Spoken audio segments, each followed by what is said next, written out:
મહત્વપૂર્ણ સમાચાર આવી રહ્યા છે। સાણંદ જીઆઈડીસીમાં આવેલ હાઇલેક્સ કંપનીમાં એક યુવકનું હૃદય હુમલાથી મોત। આકાશ ટ્રાવેલ્સ કંપનીની પ્રાઇવેટ કારમાં શેઠને લઈ જતા રસ્તામાં યુવાનનું હૃદય હુમલાથી મોત। રાજસ્થાનના ડુંગરપુરના રહેવાસી 37 વર્ષીય કાંતિભાઈ રામજીભાઈ યાદવ નામના યુવાનનું મૃત્યુ।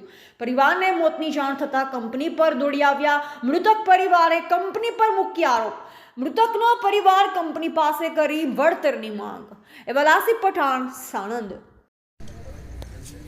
સાણંદ જીઆઈડીસીમાં અમારા એક ભાઈ કામ કરતા હતા। આકાશ ટૂર એન્ડ ટ્રાવેલ્સની ગાડી હતી, ત્યાં એમને મૃત્યુ થઈ ગયા। થોડી શરીરમાં તકલીફ થઈ ગઈ। એમ્બ્યુલન્સની કંપનીમાં સુવિધા નહીં હોવાને કારણે એ ભાઈને મૃત્યુ થઈ ગઈ। તો કંપનીવાળા હવે હાથ અધર કરી દીધા, પ્લસ ટ્રાવેલ્સવાળા પણ અધર કરી દીધા। ના રૂપિયા હાલતાને કરીને તેમનો પાછળના જે નાના છોકરા છે એમનો સારવાર માટે કોણ જવાબદારી લે? તો સરકાર અમને થોડી મદદ કરે ને એમના ઉપર થોડી કાર્યવાહી કરીને થોડો મુઆવજો અપાવે તો નાના છોકરાઓને ભણતર પાછળનું સુધરે ને। એમના ભાઈને એમને છે એમને બોલી નહીં શકતા હાલમાં, એમના ગામના તરફથી હું બોલું છું।